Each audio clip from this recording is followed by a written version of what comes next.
Thank you, Phil, for talking to me. It's a pleasure. Let's start with where were you born? I was born on Mount Eden Road. Well, not on the road, but a little maternity hospital that was just before Mount Eden Village, and it later became a rest home. And I used to joke, I could go life full circle there, but it's now been demolished, and it's part of the intensive housing of the area. But we lived in Three Kings in my earliest days. I went to Three Kings Primary.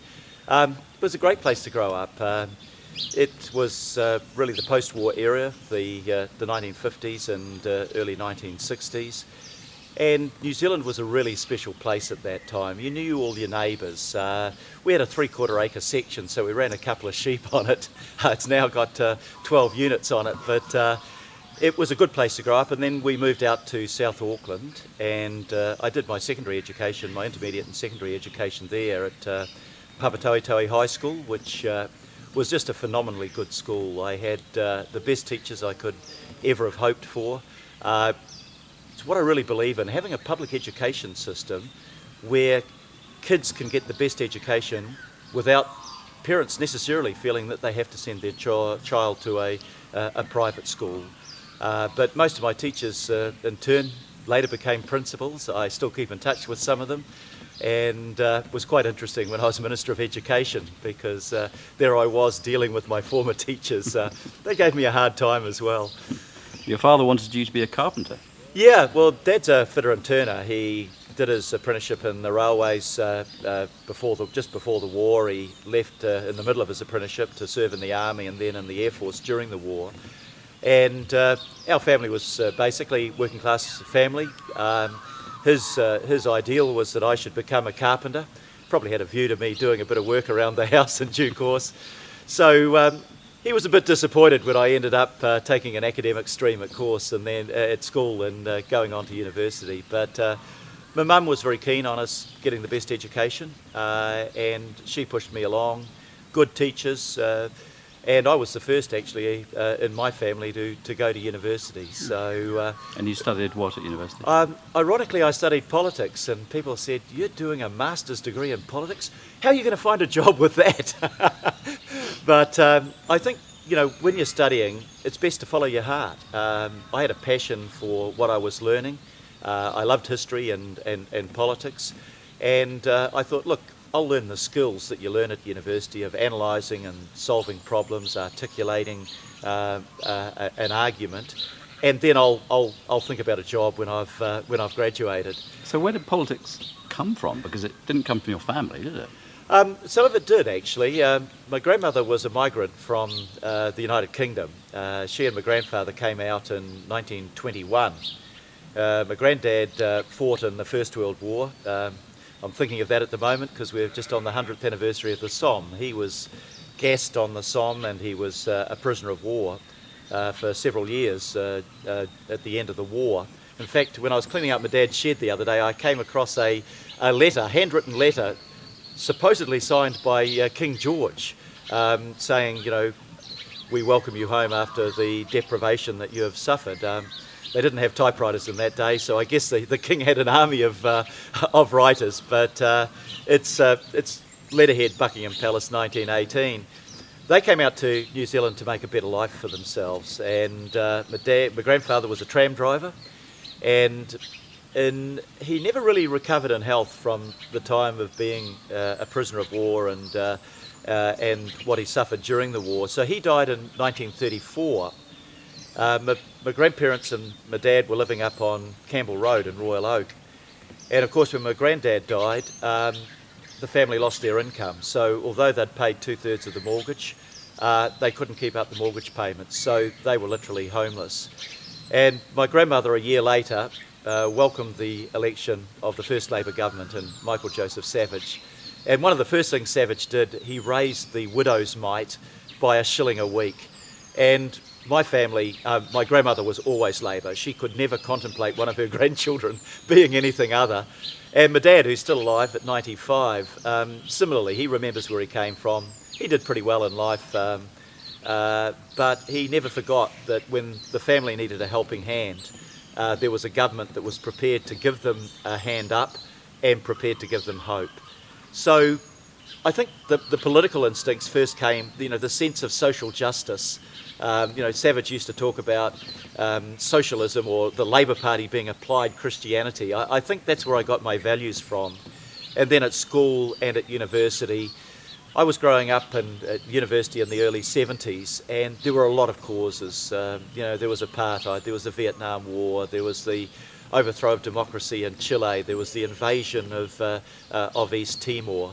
So it was a very political time at university, and I threw myself into some of those causes. So I guess the other factor I should put in that equation is I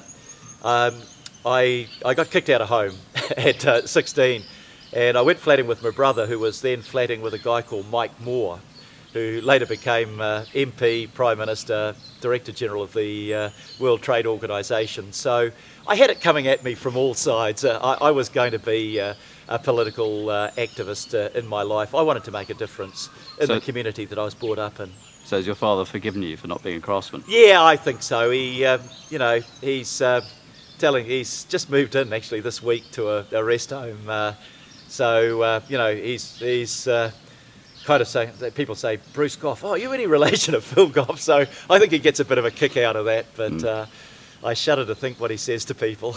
It might not be vote winning. You obviously have a very busy business life. So what do you do to relax? I work on the farm to relax. I'm not good at sort of sitting doing nothing on the beach. I mean, I love the summer, I love the beach. We've got a traditional Kiwi batch down at Orrery Point, which is only half an hour away from here, but for me and for Mary, my wife, it's a different world. We can hop in the car, it might be late on a Saturday afternoon after I've finished my electorate duties, go down, and even if we just have a night, wake up in the morning, see the sun coming up over the Hauraki Gulf, walk down the track, down the cliff to the beach. If we've got time, do a bit of fishing. That's great. I really enjoy that. But I'm just as happy out on the farm here, picking up a hammer, fixing a fence, putting a new roof on the old cow shed. Things, unlike politics, things that you can actually do physically and you can see what you've achieved at the end of a few hours' work. Sometimes in politics it's a bit harder to see exactly what you've been able to achieve in a day's work. So what do you stock on the farm? We've got beef here, whiteface beef, so a cross between Hereford and Frisian. So we pick them up as weaners generally, and we take them through to 2 years, 2.5 years. And we also breed sheep on the farm. So we've got a small herd of sheep, basically Romney. I like the countryside. I like farm work. I like something that is just totally different from the 80 or 90 hours a week that you spend in politics. It's good just to be out here, nobody looking over your shoulder. You can yell and swear at the dog if it's not doing what it's doing properly, and it's a little piece of life that you can call your own. So you've had the farm for 25 years, is that right? 25 years. I moved in here, 26 years coming up. We moved here, I lost my seat in 1990. I'd been 9 years in Parliament, and they were pretty interesting times, if I can put it in a very neutral phrase. So I lost my seat in Mount Roskill in 1990. So we moved out into the countryside. It's something that I'd always wanted to do. It was a little hard to do as an electorate MP. And then when I went back, I re-won my seat in 1993, 3 years later. The kids were all at school down here in Ardmore, and my wife said, well, don't know what you're doing, but we're staying put. So I've spread my life between the farm here and the electorate of Mount Roskill, which the same place that I grew up in originally, place that I really love actually. So most of my time actually is spent in Mount Roskill in that community, and this is just a place that I escape to and sleep at. Neither your wife nor you had any farming experience before you bought the place? A little bit. In my early teenage years, Dad bought 10 acres, and I used to get calves at 3 days old and hand feed them on milk and raise them. So I'd done a little bit of work like that, and I had a taste. Dad was a keen horse rider. He talks about galloping down Campbell Road in the 1930s when you could still gallop a horse down the road in the centre of the city. So we also grew up with horses, and I loved horse riding. I'd have a horse now, except it's just impossible with the demands on my time. But beautiful animals, and just the freedom of hopping on a horse bareback. We used to take it down the beach and ride along the sand. Yeah, it's a great part of growing up in New Zealand, still being able to do things like that when I was a kid. Where did you meet your wife? At my flat in Papatoetoe, actually. I was just finishing my first year at university. My hair wasn't that long yet. It had grown for about a year. It was going to grow for another 5 years after that before I got a haircut. She'd just finished up at school, and she turned up with a couple of girlfriends in the company of one of the guys I'd been to school with. And yeah, that was 1971. So we've been together for a long, long time. I think we're getting used to each other by now, although she says I'm away so often it's still like being on a honeymoon. I wish. And you have 3 children now? 3 kids, now all around the 30ish mark, 30, 32, 34, and expecting our first grandchild in November, so that's going to be a big thing. I think both my wife and I are really looking forward to that, and it's my eldest boy and his wife, so it's meant to mellow you, they tell me, and my son says, yeah, you'll have about as much time as you did when we were kids, so I'm going to have to try to be the best grandfather I can be. And your wife is looking forward to it? Oh yeah, this will be, I think, the focus of Mary's life. She's, you know, the kids these days have their kids later, and I think she's looking forward to having that quality time, helping out with the family, not getting in the way, but just being there as a good grandmother is, and watching one of your children's children actually grow up. It's part of the cycle of life. I used to think, I'm too young to be a grandfather, so I don't know what this is telling me. Same as the grey hair, I think. Can't stop the process. And have any of your children followed in your political career at all? No, I think I cured them all of politics. They looked at my lifestyle, and my 2 boys are both tradesmen, and they say, Dad, our hourly rate's way better than yours. And they're probably right. They're interested in politics. I think they share the same values, so that sense of fair play and giving people a fair go. But my daughter went to university, and she studied politics at university, and she's now working for an industry training organisation. But I think as a lifestyle, they kind of, it's tough on your kids growing up when your dad is a public, or your mum for that matter, is a public figure. And, I think always a lot more was expected of them. Your father's an MP, you should be doing this. Well, actually, no, they should be allowed to grow up in their own right. And I think that they always get out and vote. They help me on election day. The 2 boys are pretty good with their hammers and putting the hoardings up on the election campaign. But a career in politics, I don't think any of them really thought seriously about that. And you've had one wedding on your property here? Yeah, just behind us in the gazebo. Which was just as well. We put the gazebo up so that the wedding ceremony could be there, and we had the wedding down in the barn and a marquee out the front. And it was just as well. It was beginning of April, and it poured down. It cleared up later in the afternoon, to be fair, but during the ceremony, the bride and the groom were safely dry in the background there under the gazebo, and we were all sheltering under umbrellas in the garden. The idea was it was autumn. The garden was pretty beautiful at that time of the year. We hoped that people could wander around with a glass of wine or a beer in their hands and enjoy the outdoor. Just on dark, the weather came right, so people still enjoyed wandering around, and we had the lights out and on, I should say. And it was a great wedding, but you can't pick the weather. And I have to ask you about your motorcycles. Yeah. I've been riding motorbikes since I was a 15-year-old. When we were living out on the 10-acre block in Alfriston, I used to ride my bike to Papatoetoe High at that stage. And at 15, as you did in those days, you got your licence as soon as possible. I think, within weeks of turning 15. So I started off with a little 50cc Suzuki, and I graduated to a Jawa 175cc, I think that was.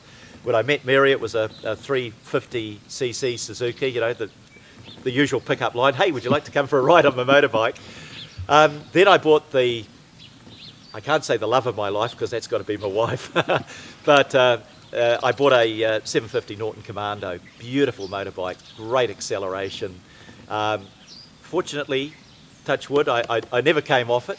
I had it for over 20 years, beautiful bike, sold it when the boys were coming into their teens because I thought, do I really want my boys out on the road on motorbikes? You know, I knew from experience it can be risky. And then, anyway, one of the bikes in the barn is my youngest son's bike, and a Triumph. So a few years back, I bought a Triumph Bonneville. It got stolen a year and a half ago. Went to the police. They said, wait 13 days and claim on your insurance. And I said, look, this isn't just theft. This is kidnapping. This is a man's motorbike. They weren't sympathetic. So I've just got the new T100 Triumph Bonneville 850. Beautiful bike. I tend to leave it in the barn over the winter when it's wet and cold, but spring's coming, I'll be back out on it again. And I have to ask you, you're currently running for mayor of Auckland, but after whatever happens there, maybe in a few years' time, are you still planning on staying in politics, or are you planning on retiring anytime soon? I don't really consider retirement. You know, they say 60 is the new 40. Well, I say. I might be fooling myself. I'm fit, I'm healthy, I'm energetic. I've still got enormous enthusiasm for it. So, while I've got that, I'll keep on going. I've done 32 years in Parliament. It's every year in Parliament has been a privilege. I've loved representing my community. There's a lot of frustration in it. You also live in a goldfish bowl. If I ever misbehaved, it'll be on the front page of the paper.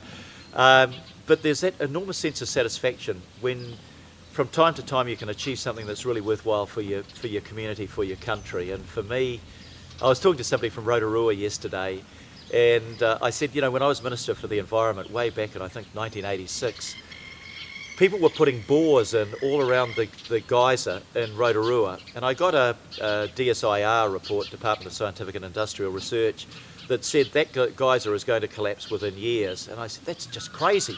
We won't allow that to happen. And I had enormous opposition from the local community. You know, all the commercial moteliers, they wanted their free hot water from the bore. And I said, can't you guys see that if you keep exploiting this resource to the level that it collapses, you've lost what brings people to your city? They couldn't at the time. I hope they do now. But we closed down the bores, enormous public resistance to that. The geyser is still alive, and one of the old dormant geysers has started to come back to life. Just a little thing like that. You know, I went there as a kid. I took my kids there.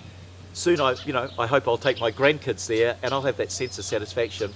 I was able to make a difference. Yeah, the free trade agreement with China, now worth, we're exporting $6-7 billion a year of produce to China. Starting up international education in New Zealand when I was Minister of Education. Those are the things that you can say, look, this job gave me enormous opportunities, and I hope that, when I leave Parliament, which may be shortly if I'm elected as Mayor, will be next year in any case, I can look back on it and say, look, I did make a contribution to my country. This is the place that nurtured me, and I was able to put something back into it. And I hope if I'm elected as Mayor, that I can do the same thing. There'll be a lot of frustration. I've got the serenity prayer on the wall of my office. It goes something like this: God, give me the serenity to accept the things I cannot change, the courage to change the things I can, and the wisdom to know the difference. Maybe that will sustain me through what could be a very challenging time. Phil, thank you very much indeed. Thanks, Rick. Real pleasure.